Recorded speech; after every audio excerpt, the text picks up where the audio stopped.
पथ, पथ, अग्नि, पथ। भाई क्या है ये अग्निपथ? पहले मैंने सोचा शायद अमिताभ बच्चन की प्रसिद्ध फिल्म का दोबारा कुछ नया आया है हमारे सामने, लेकिन देखा नहीं।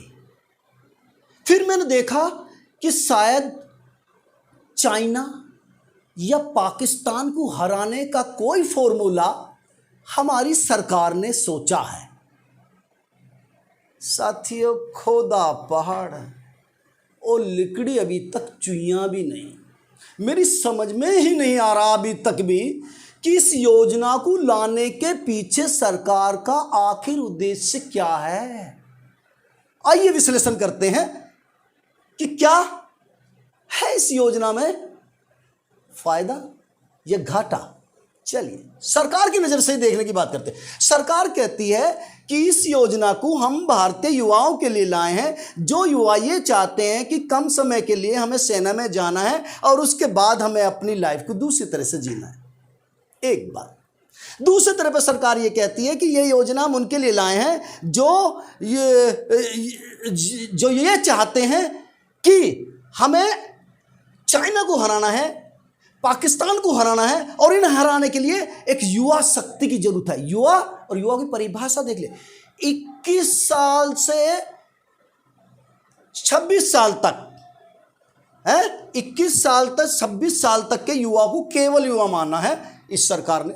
चलिए पहली बात 21 साल तक का युवा ही केवल 4 वर्षों के लिए इस योजना के लिए इन्होंने शामिल करा हुआ है। पहली बात तो मैं यहीं आ रहा हूं। भाई मेरे एक बात बताइए, 16 साल से 21 साल तक का युवा इसमें जाएगा, यानी इस एज ग्रुप का बच्चा इसके अंदर जाएगा। मैं आप सबसे एक क्वेश्चन दिल पर हाथ रख के देखिएगा कि क्या ये वर्ग हमें शहर में मिलता है ना। अर्थात मेरा कहने का तात्पर्य यह है कि 95% जो युवा सैन्य सेवा के लिए भर्ती होते हैं या इच्छा रखते हैं वो उस गांव से होते हैं, जिनका एकेडमिक हिंदी मीडियम का होता है, छोटे छोटे स्कूलों से पढ़े हुए होते हैं। वो सैनिक स्कूलों का ब्रीड नहीं होते हैं, शहर से नहीं होते हैं। उन्हें बहुत ज़्यादा अवेयर नहीं करा जाता है, तो 2-3 साल तो बेचारे बच्चों की वहीं खराब हो जाती है। तो 16 से 21 साल का बच्चा तो पूरी तरह तैयार भी नहीं हो पाता हिंदुस्तान में। हिंदुस्तान सिनारियो की बात कर रहे हो। सरकार अगर ये कहती है हमें इतने वर्ग चाहिए, क्या तुमने एजुकेशन कंसल्टेंसी खोली हुई है 8वीं तक सभी स्कूलों में, इंटर तक बच्चों को बताया कि तुम सैनिक बन सकते हो 16 से 21 साल तक? कुछ नहीं बताया और योजना लागू कर दी। अरे ये क्या बात हुई भाई? 21 साल तक के लिए योजना बनाई है, तैयारी जीरो। लो भाई दूसरी बात, 4 वर्षों के लिए युवाओं को ये मौका दे रही है सरकार। सरकार का बहुत बहुत धन्यवाद कि 4 वर्षों के लिए इन बेचारे को रोजगार दे रही है। भाई मुझे एक बात बताइए, ये 4 वर्ष 21 साल के बच्चे का अगर बेचारे का नौकरी लग गई, नौकरी के बाद उसका रिश्ता ही हो गया है, पता लगा 4 वर्षों बाद उसकी शादी के समय में वो रिटायर हो गया, और 1 साल बाद बच्चा अब उससे पूछेगा पापा तुम क्या करते हो, तो क्या बेटा मैं रिटायर हूँ। एक साइकोलॉजिकल थिंग बता रहा हूँ मैं, और इसके गंभीर परिणामों की बात तो मैं इसके बाद भी करूँगा। 4 वर्षों के लिए केवल सैनिक को तैयार कर रहे हैं। भाई वाह, बहुत शानदार तरीका। 4 वर्ष में ओके जी। 45,000 युवाओं को भर्ती करा जाएगा, जिसमें भी 75% युवा तो बाहर कर दिए जाएंगे, 25% युवा इसमें वापस सैन्य सेवाओं में शामिल कर लिए जाएंगे। तो ये मैं पूछना चाहता हूं कि इसका क्राइटेरिया पहले क्या होगा कि कौन से 75 तो बाहर होंगे और कौन से 25 अंदर होंगे।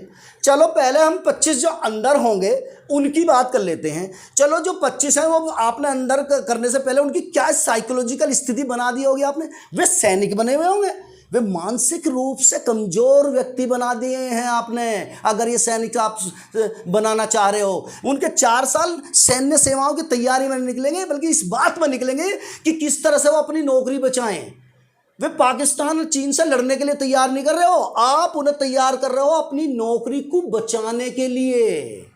अगर खुदा ना करे ऐसा कोई दिन आ गया कि हमें पाकिस्तान और चीन से लड़ने पड़ गया, तो ये इनसे उम्मीद मत करना कि ये आपने तैयार लड़ने के लिए बने हैं करे हैं, ये तैयार करे हैं आपने नौकरी बचाने के लिए। क्योंकि हिंदुस्तान का सिनारियो इसी तरह का, सेटअप भी इसी तरह का जो आपने बनाया हुआ है, जिस पर आपने काम करे बिगर एकदम योजना ला के थोप दी युवाओं पर। अरे कभी उठकर आप 3 बजे किसी गांव की सड़कों पर जाके तो देखिए, बड़े बड़े एमएलए एमपी रात को सो जाते हैं, सुबह उठे हो कभी?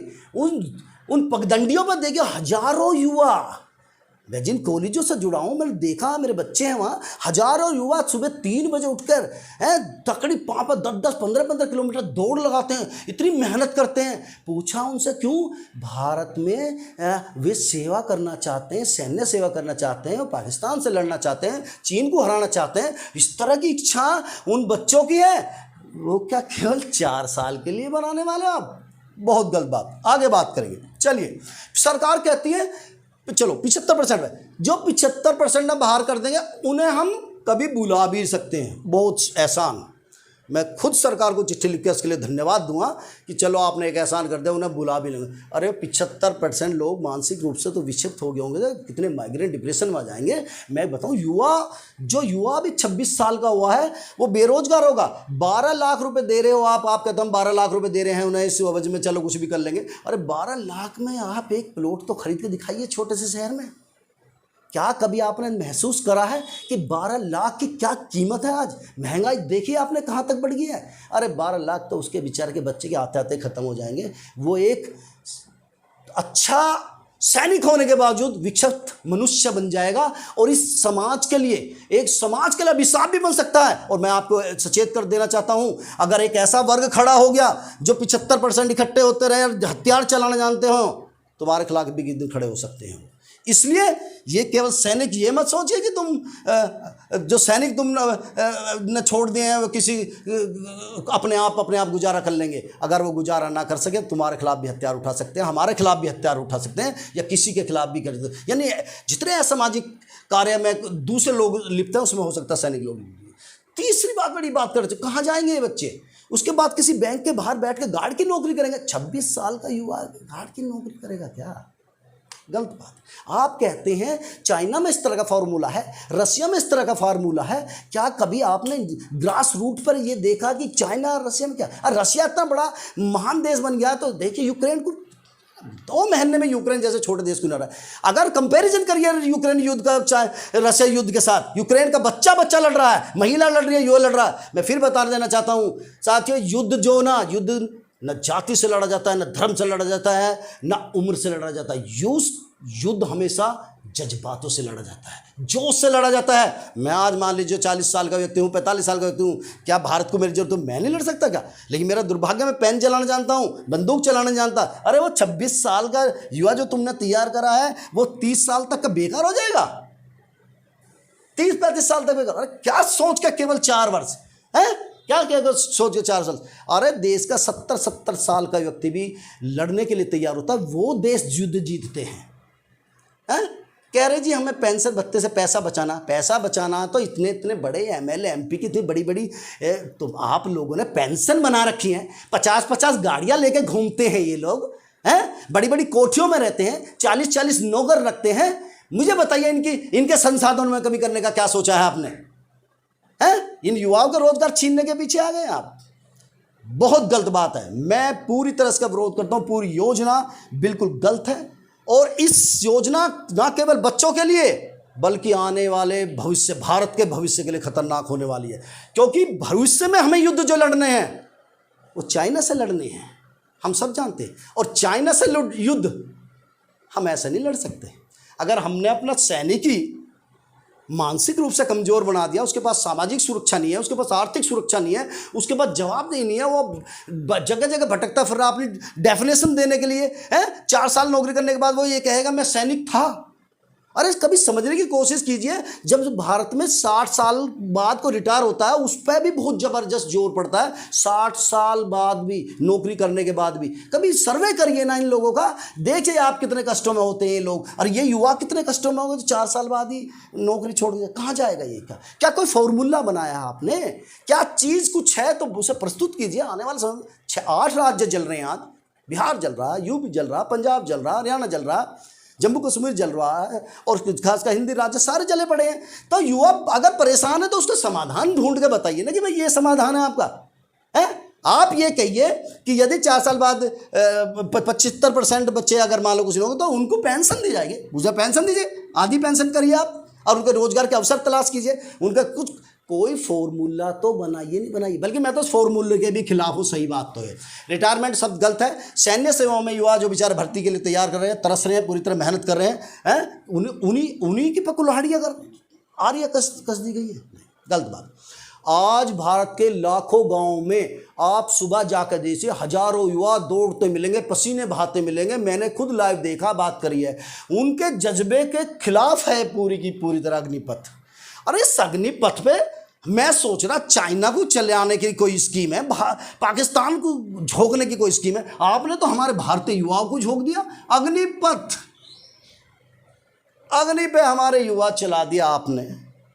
कौन लोग हैं ये बैठे हुए स्कीम को बना रहे हैं भाई?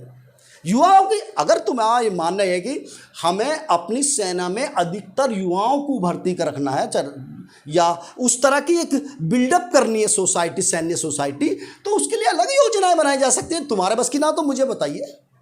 हम जैसे शिक्षक हैं, लंबा एक्सपीरियंस लिए बैठे हैं, हम बताएंगे कि फॉर्मूला बताएंगे आपको, ये युवा भी खुश रहेंगे और आपके लिए सैन्य तैयारियों की भी व्यवस्था कर दी। लेकिन अगर आप कहते हैं पैसा बचाना है, पैसा बचाने के लिए इन बेचारे युवाओं को या हमारी सैन्य जो क्षमताएं हैं उन्हें आप डिसमिस कर दोगे या विचलित कर दोगे, तो इस बात के खिलाफ हूँ साथियों। आज की वीडियो बनाने के पीछे मेरा सिर्फ उद्देश्य ये है कि महसूस कीजिए इन बच्चों के दर्द को, इन बच्चों के दर्द को महसूस कीजिए। ये वो वर्ग नहीं है, बहुत एलीट वर्ग नहीं है, ये कॉन्वेंट स्कूल का पढ़ा लिखा वर्ग नहीं है, सरकारी स्कूल में पढ़ा हुआ रहा है, इंटर कॉलेज तक पढ़ा है, सुबह शाम मेहनत कर रहा है, अभी उतनी तरह से सक्षम नहीं हुआ और सपने देख के बैठा मैं सैनिक बनूंगा, क्योंकि इसका भैया उस सैन्य सेवा में है, कोई उनका चाचा नेवी में है, इन्होंने सपने देखे हैं। वो इन सपनों को तोड़ने का कार्य ना कीजिए प्लीज़। मेरी जो भी लोग इस वीडियो को देख रहे हैं, इसे इतना शेयर कीजिए ताकि सरकार तक बात मेरी पहुंचे,